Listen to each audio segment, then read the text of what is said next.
We tracked every single dollar while living the RV life over the past 4 months. The reality was super shocking. Today, we're diving into the numbers and seeing what it really costs us to live on the road. And so the way that we're going to do is that we're going to divide it between RV-related expenses and normal life expenses. So let's dive right in. For the RV campgrounds, we spent on average $1,300 a month. Yeah, so that was a lot more than what we anticipated, I think. Yeah, more or less. I mean, I think we expected more like 1,200 or a little less is what we kind of had in mind for our budget. But I think we've realized that we want to actually go a lot lower. Yeah. This is like I feel like a category where you can save money if you want to. There's a lot of flexibility. Yeah. Exactly. There's a lot of flexibility. So there's like a lot out there. The thing is, and we will say, like, we have been to a lot of very popular places, very touristic places, and it gets expensive when you try to hit all of the national parks and trying to stay near those parks. Yeah. I feel like that probably is why our average is kind of high. In these first 4 months, we really hit like a lot of places like Banff, Zion National Park. We're also surprised that having full hookups is kind of more expensive than we thought. Yeah. So we will say also that we have stayed on a couple of resorts here and there sometimes, and that obviously has affected the average. Yes. So room for improvement in that one. Yeah, for sure. Right, one where we did pretty good though is propane. So propane, we spent $58 a month on average. And so we had a couple weeks in Banff, in southern Utah and northern Arizona in November where it got cold and we were just using our furnace the entire time. And so we ran out of propane a few times out there. But otherwise, I mean, there's been a lot of times where, especially here, for example, in Southern California, where you don't have to use it at all. And so it just lasts forever. We have two 30-pound tanks or 16 gallons-ish, 14. And so to refill completely, it really depends on where you are, but it's going to be between $35 and $45 essentially to get it completely filled up. So yeah, except in California, super expensive. So, even though we haven't had to use it, I think we committed the mistake of not filling up before we got here. Yeah. And so it was super $4 expensive. It was a gallon. almost double. Yeah. It was insane. Insane. But anyways, so I think we did pretty good. I think this is standard, almost like $58 a month is pretty good. Yeah. It will obviously depend where you are, especially for the winter. So I think we've done okay on that one. Yeah. All right, the next one is the car payment.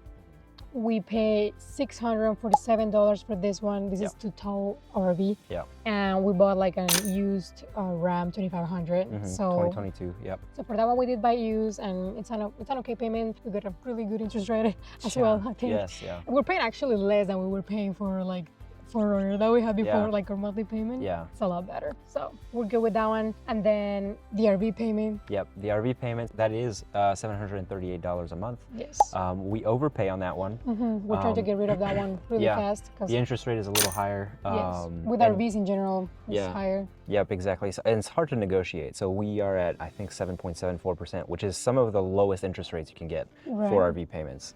So anyways, all that to say, we're overpaying on that one. Another point when it comes to the RV payment, though, is that obviously this will greatly vary in the kind of RV that you get. There's so many options out there. If you buy new or used, we bought a new RV, a Brinkley, so this is why also you can go a lot cheaper. You can buy used. There's a lot of options out there, so it really will depend on that.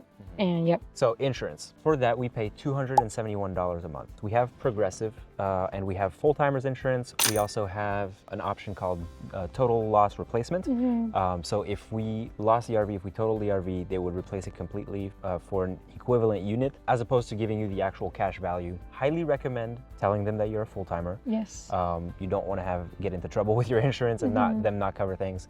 And then highly recommend the also total loss piece, because the actual cash value, if your RV depreciates over time, which they all do, then they'll give you that equivalent, and instead of replacing it completely for you. Yes. So it's worth it. And then for the truck, we have Geico, and that's $193 a month. Yes. And so for context or for reference, if you want to know, we are still Colorado residents, and this is where like those prices, I guess, come into play. I mean, it will vary also on that and in the kind of rig that you have, again, like different things, right? So, but just for reference, these are our numbers. The next one is Escapees and Harvest Hose, and that amounts on average about $25 a month. So this one you do pay like once and then Yeah, they're yearly subscriptions. Yes. Yeah. And so, but we did like kind of like an average over 12 months because we do plan to use it.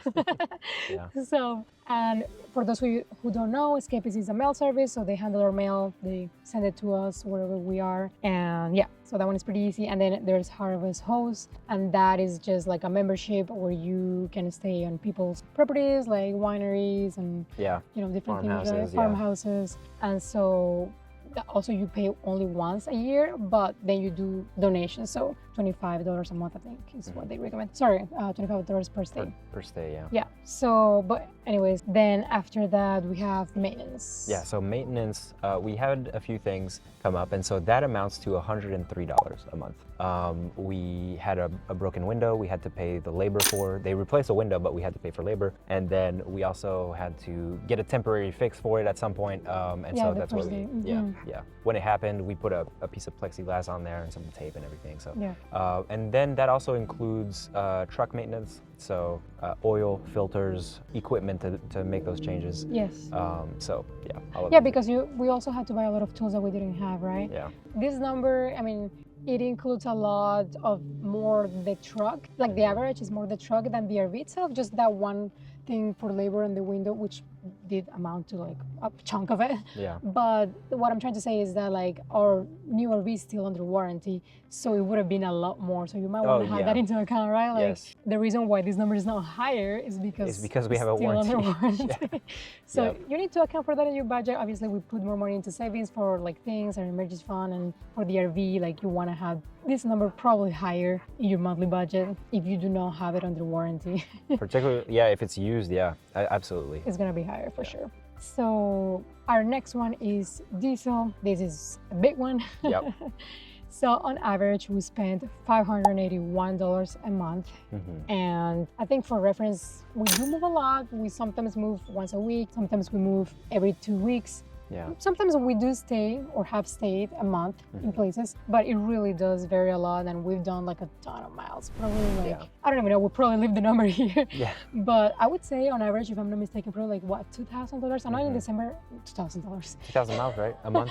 2,000 miles a month. So probably like 1,000 or more towing, like 1,500, Yeah. and then 500 not towing. I think we did that in December. And so we do move quite a bit. Yeah. And we spent more or less that. I roughly calculated what it is per 500 miles, and we pay about $170 every 500 miles that we drive. And that doesn't include DEF, right? Yeah, mostly it doesn't, because we usually buy the EF at Walmart. Yes. And yeah, that's like much about cheaper. what, 20 a month? Yes, I buy it roughly once a month, and so it's if you buy it at the gas station, you're gonna pay double what you pay at Walmart. And at Walmart, I usually get it for $13, $15. At the gas station, I've paid up to $32, which is crazy. So don't make that mistake. Buy your DEF in a grocery store or supermarket. Yeah. And yeah. Obviously, this is another thing in the budget where like it will really depend on how often you move, and so you can also save money, and also the state that you visit and the prices. Yeah. Because that really varies a lot. That's all for it for RV-related expenses, and that amounts to about $3,916 a month. So that's what we spent on average for only RV-related expenses, like to be on the road. Just to be on the road, yeah. Yes. All right. So normal life expenses. So for this one, I think one of the biggest ones is groceries and household, and that's about $1,200 a month. Yeah. And so we include here everything. So it's personal hygiene, anything related, laundry, like laundry soap. Yeah. Laundry sap. Laundry soap. So I cannot pronounce that word anymore. But anyways. Yeah, anything that's household. Yeah. But anything from groceries to household stuff. So that's why it's like high. We throw everything in that bucket. It's so much easier to track because we usually buy it in the same supermarket. Yeah. So anyways, $1,200. It is slightly more expensive to do this than living in a sticks and bricks, right? In a You mean for normal home. groceries? Yeah, I think we've been paying a little more than what Like a we little used to. more, probably like a couple hundred. Yeah, maybe Yeah. you're right. And I think the reason for that is because your fridge is smaller, your cabinets are smaller, everything is smaller, so you have to go buy more stuff more often. And I will say that that's not our case. I don't think it's because our fridge is smaller. I think our fridge is bigger now. Yeah. But I think the reason is because we would maybe go to Costco more, things like that. We don't have access to Costco That's a all good the point. time, you know? Yeah, that's a very good point. I think it might be more Yeah. than the space itself, but that might be your case though. So you might need to buy like your case, as in like we do have to go to grocery store more often, and so we might overbuy because of that. True, there's that.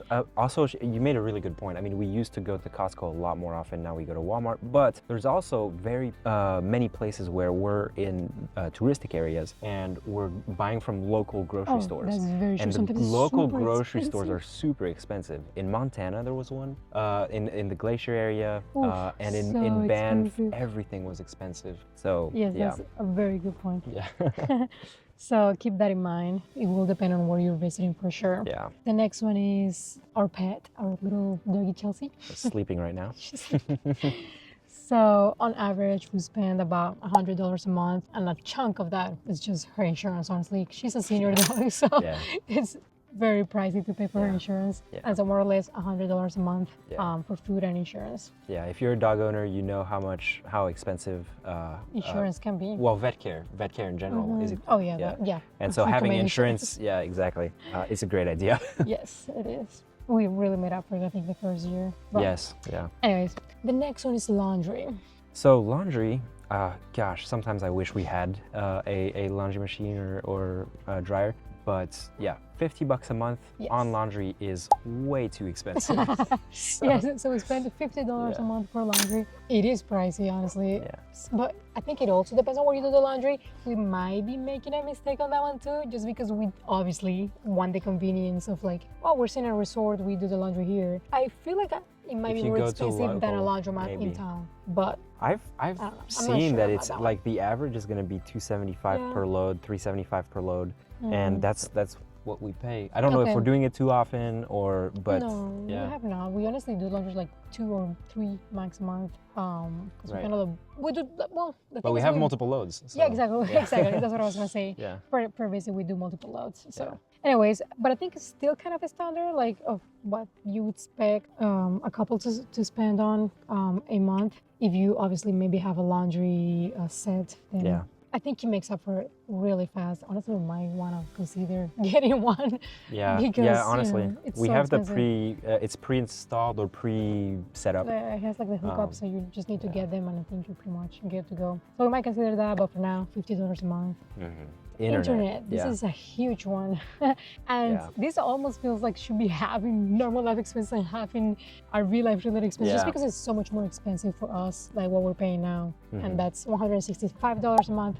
Yeah, yeah. We pay for Starlink, and so I mean, a lot of people, many people have at least two options. We Yes. only have Starlink, and it's worked perfectly for us. I have the option to have a hotspot on my phone, but so that's like the plan B. I don't know if it would be it Yeah. would work that great, but it's. I mean, I've used it once or twice, and it's worked fine. But Okay. yeah, $165 just Starlink. The speed honestly has been really reliable. I work entirely from home, we haven't and had any full how do you say the shutdown Outages. outages, yeah. we did once in Banff. There were auroras, and the magnetic disturbance essentially caused Yeah. outages for Starlink. But it was and in that the evening, so you It was were good. yes, we were good. Yeah, it was just in the evening, but yeah, that's something to keep in mind. It's interesting. Yeah. If you're traveling north, Yeah, that might yeah, happen. That's very true. Yeah.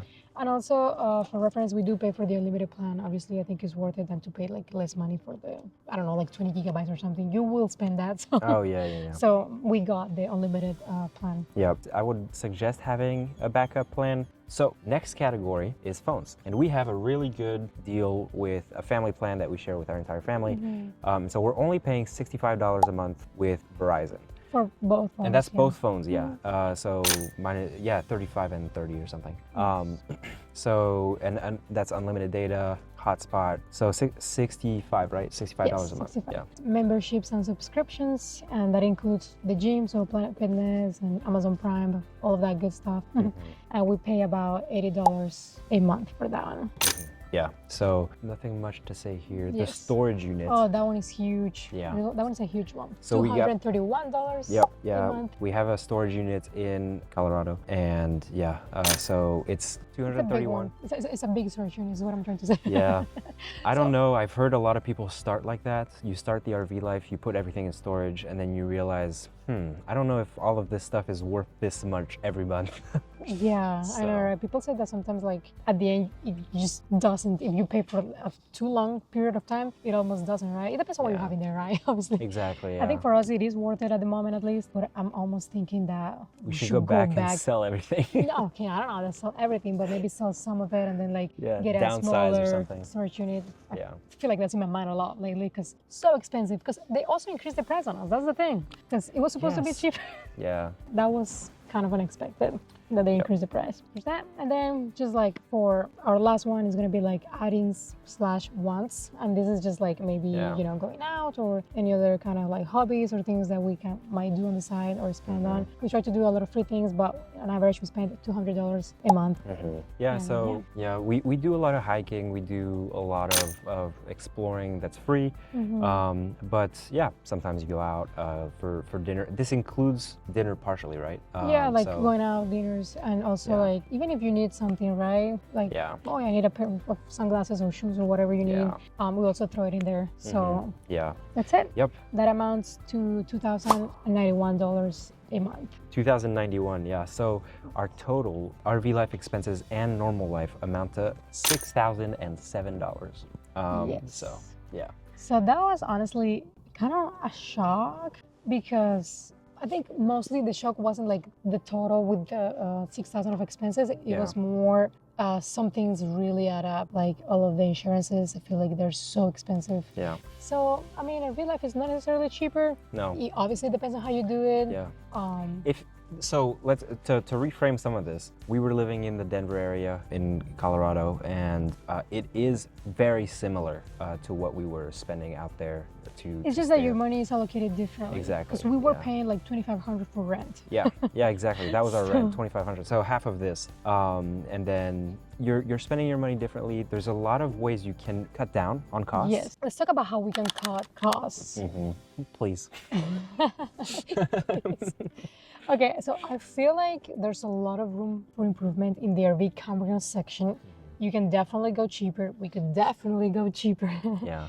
And we could stay in state parks, do a little bit more of boondocking. I think our setup allows us to maybe do 4 days of boondocking more or less. Yeah. And this is our biggest challenge, I think, because with full-time jobs, moving like every 3-4 days is kind of hard. And it's hard, on moving days to be like Sundays. So at least spending 7 days in one place is what we usually do. Yeah. And this is the reason why sometimes we can't do that boondocking every 3-4 days. Yeah. But we might attempt that. Yeah, I think we're gonna have to start moving a little more often. Maybe stay in, so like you were saying, right, in state parks or BLM land. We have very small tanks. It's a travel trailer. It's not one of those fifth wheels. And so we're very limited when it comes to that. So we need to find a good boondocking solution. We do have a small generator that we're gonna try to use more often and also kind of see what the cost of running that for like a day is and kind of compare. And so also taking advantage of long-term stays is what we do sometimes. And so we might want to consider that. I don't know that we want to stay long in a month in too many places. So that's if you do long-term stays in different places, you do save a lot of money like that. So recommend that if you're open to staying a month at a time in places or even 2 weeks. Sometimes people exactly. do So that's what I was going to say. There's weekly rates, there's bi-weekly rates, and then generally there's monthly rates, like those three options. And we've used weekly rates. We used a weekly rate in Camp Verde. They had an option, and so we stayed the full 7 nights or something. Yeah. There was a monthly option, and back in Utah as well, we stayed for a full month, and we got a monthly rate. Yes. That one was exceptionally good. It was full hookups in a resort, and it was $38 a night. Yeah, on average, that one was incredible. It was really good, We really enjoyed Zion, so gosh, we want to go back. I miss that place. But anyways, I think it's going to be a challenge for us, particularly to kind of stay in a lot of places for a month. But we will try to do a lot more boondocking, so stay tuned for that. Yeah. We're going to see if we can survive, like, I don't know, at least a week. Yeah. We're going to try next week, actually. Yeah, exactly. But at least try to boondock more. The other thing that we could do to save a little bit more is maybe bulk prepping, trying to shop more at Costco and store somehow. We need to figure out how we can do more bulk purchasing in Costco. Accessing more Costco. Sometimes it's not just nearby, so maybe prepare way in advance. But that does mean that you need to pay a lot in upfront and trying to like store it. But the issue will be more with meat and the freezer. So anyways, there's that. There's the weight. The weight, we don't want to travel super full either. So that's a challenge too. Yeah, the storage units potentially. Yeah, the storage unit, we can try to negotiate it and eventually maybe go and downsize for a cheaper storage unit or sell a lot of other things. The big one actually that we could do is reduce the amount of places we visit or visit smaller areas. And then if we want to visit somewhere nearby, then we just move to that place and then explore from there. But reducing the number of miles you're actually doing is going to help you with your diesel costs. So if you're traveling a lot, obviously the more miles you do, the more you pay for fuel. Yes. So that's another throttle we have there. Yeah. So that one really depends on how much you want to move and how much you want to see. So I think there's no rush depending on for how long you want to do this life, but you can definitely cut down costs on that one if you really want to and save money. Also, there's like memberships out there that we really need to look into. Yeah. For the fuel cost, there's something. What was the name? 1,000 Trails. No. Oh, I'm sorry. I'm talking about fuel. I thought campgrounds. But also, that's such a good point, though.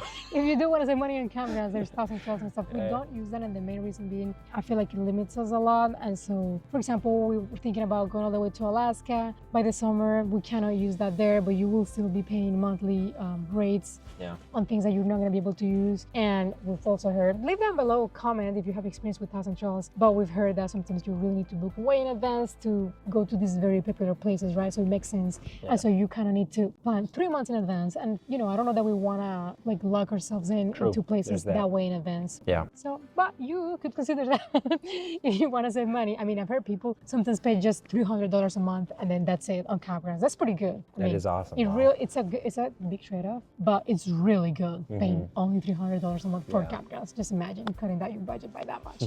So it's really good. It's out there. Look into that. Yeah.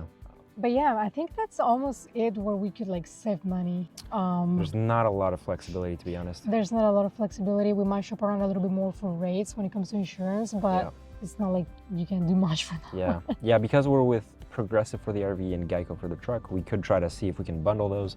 But honestly, I don't know that we can do much better. So, yeah, I mean, were we surprised? Were we, I think so. I mean, honestly, I was expecting, for some reason, I had this idea in my head that we were going to save a lot of money. Yeah, that RV living was going to be a lot cheaper because I was thinking about the RV payments and then insurance, but I wasn't thinking, oh, there's campgrounds storage unit, and all of these things that kind of make up the cost. And so you end up kind of in the same place as if you were living a normal life in an apartment or a house. Right, when it comes to your expenses. Right.